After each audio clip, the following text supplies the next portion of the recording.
Good morning. Thank you so much for inviting me here today to speak to all of you.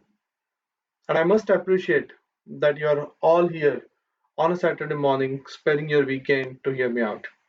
Thank you so much. Now, before we begin, let's do something.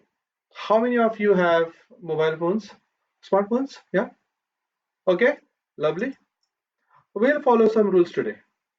We want you not to turn your mobile phones, but just keep them on ringer off mode so we don't disturb. But at the same time, we are going to use those mobile phone during next few minutes. And I'll tell you why. We are going to talk about a very interesting topic today. Yeah, all of us are aware about it. We are part of it. It is just that maybe we collectively understand what does it mean to each one of you, including me. Let's begin. Do you see what's there? GAFA? How many of you have heard? Okay. Any guesses? Let me tell you. Now can you guess this? Yeah, everybody is going to get it now. So G stands for Google, A stands for Amazon, F stands for Facebook, and next A stands for Apple. The big names in the market, isn't it? And they're known for their different products, services, offering everything you know. But do you know that they are coming big way as your competitor, my competitor, all of our competitor? Let me explain how. Google Pay has been already installed by more than 43% users across the world. That's a big number.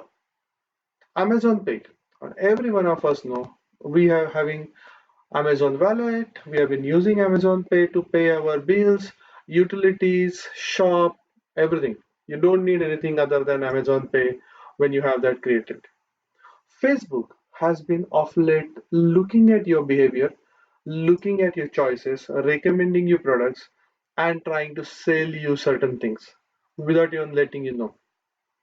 Apple Pay, yet another competitor to Google Pay, big way going, taking those payment as secured way for them to establish in the market. Now look at what they are. They have never been in the banking space.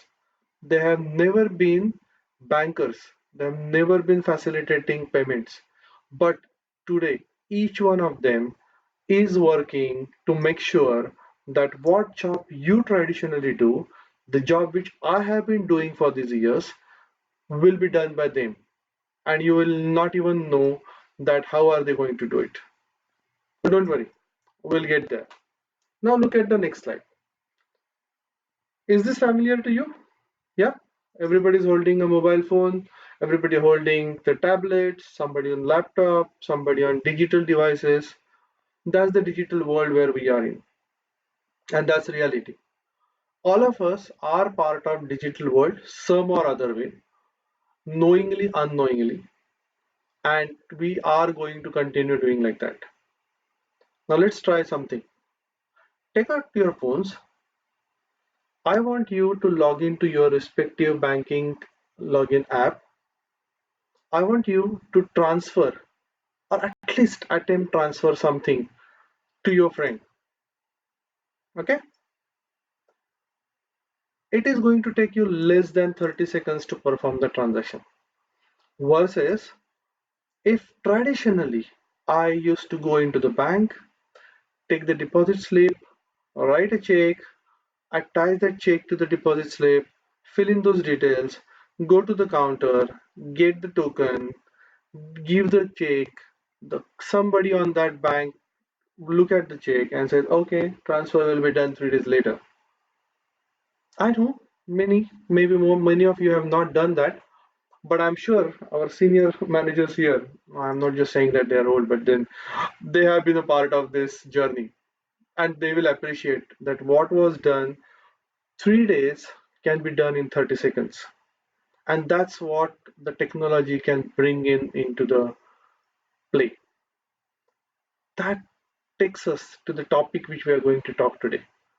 We are going to talk about different digital trends in banking industry and how customer behavior is going to impact you, and technology is going to impact customer behavior. And that's our topic for conversation today. So let's move to the next slide. If you now look at the screen, do you know this image which says IW, WIW, WIW, WIW? No, I mean, it's not some code word. It has a full meaning to that. And what does it mean? It means what I want, where I want, when I want. And that's what it looks for. Correct? And that's your customer today. Now, this customer is always demanding that I want what I want, where I want, when I want. So look at this. The customer is very clear.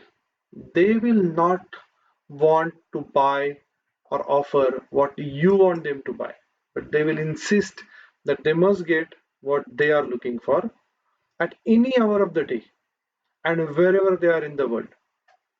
Now, is it possible manually otherwise? No. So this is possible only when you introduce a technology. Now, there is a lot of peer pressure in terms of what customers as well do. Customer behavior is typically influenced by their peers, by the social media, by what they read in newspaper, by what they see on the television, and so on.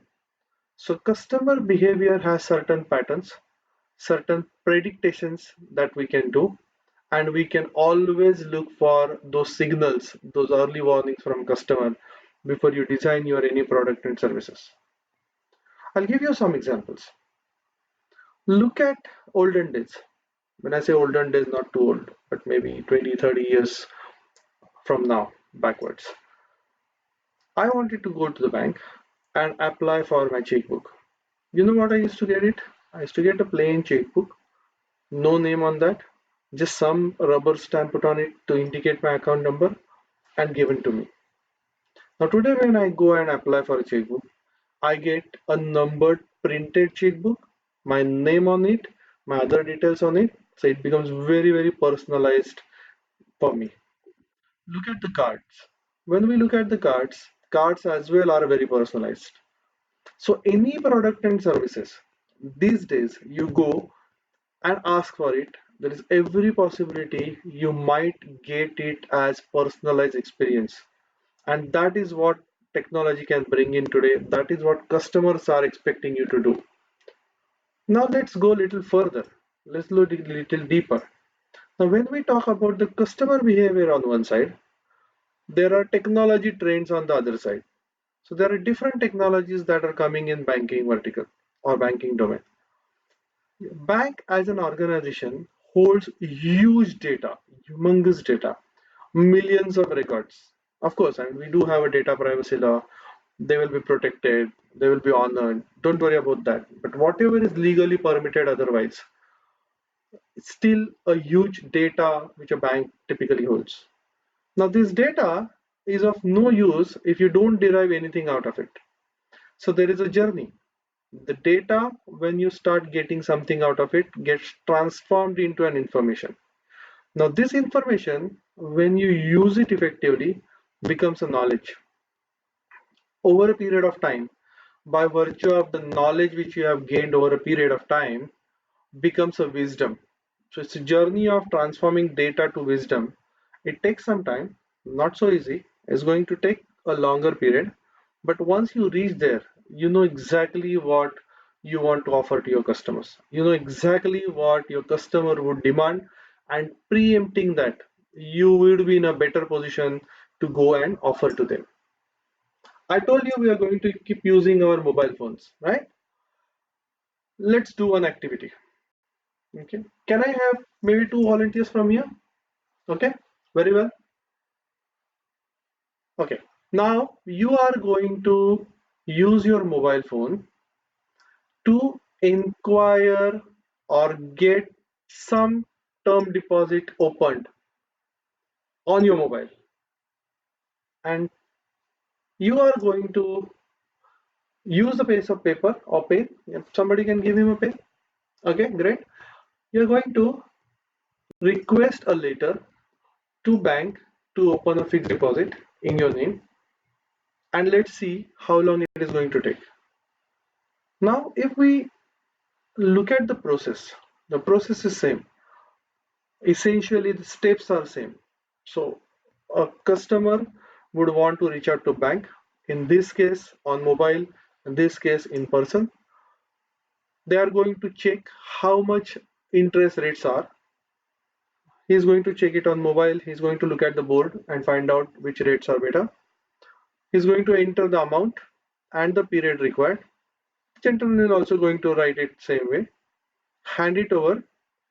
In case of mobile, submit it and instantaneously gets generated. In this case, going to hand over that instruction to the banker and going to generate it out of their processes.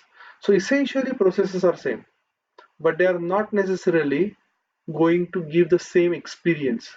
Now this customer here is actually a customer, the picture which we saw.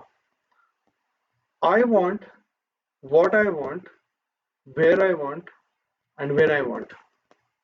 That's not the case in this case, right? So glaringly different. I just wanted to tell you that how experience can change, but this is much deeper than what we think. Let's move on to our next topic in terms of what technology trends are coming to the banks. Now, technology trends coming to banks are multiple ways. So we're talking about bitcoins, so virtual currency. Some of the banks have accepted, some of the banks have not accepted, but that's going to be something which is worth considering. Now look at the artificial intelligence. Artificial intelligence is also going to be giving you a lot of insights looking at the behavior patterns. So it's a data-based, evidence-based behavior which will tell you that how a certain customers or certain transactions are going to happen, how certain things are going to be looking like, and how are you going to match your products and services to those products. If you look at blockchain, blockchain is an open general ledger system. It brings us so much transparency. Every single transaction is visible from the origination end to the destination end until it gets completed. So you know where the transaction is, how is it being processed, how it changed from one hands to another hands. Total transparency, visible to everyone, legally accepted. So these are the different technologies. Now, while we are talking about these technologies influence customer behavior because now customer knows that there is something bank can do and I can expect more. Vis-a-vis, customers are also going to impact technology. So customer comes and says, I want to do something when I'm in a good mood. I want my screen to be seen in my favorite color. Is it possible? Yes. Some of the private banks in the world are trying to even change the UI to a customized experience level. So when I log in, if I like blue, I'm going to see color blue. If I log in, I like color pink, it is going to look like pink, and so on. So that's the next level of customization to enrich your experience. Now, if we keep talking about these trends, if we keep talking about how this is going to happen, it is going to be a very, very deeply connected trends which influence to each other. And that's what we are going to look at. I would suggest that when and wherever you get an opportunity, all of you are going to get posted in some or other branches. And it is extremely important that you being young officers of this bank, you being a part of digital world already, look for those small signals. Look for what a customer is asking you. Look for what can you offer, and that will change the entire way you do business today. That is going to change the entire behavior of customer. That is going to change entire way of bank operates today and how bank will operate tomorrow. And trust me that unless there is a marrying of technology with the process to enhance experience of a customer, this will take you to the different level. Otherwise it's going to be the competitors who are going to eat away your business. They're going to enter, they're right there, and they will take away your business and we will not even realize what just happened. I think it is very important that when we look at this conversation, this is being considered as one of the next future generation of banking, and I believe that all of you will make it happen. And all the best. It's open for a conversation now. I would like to take any questions if you have. Thank you so much. Have a wonderful day.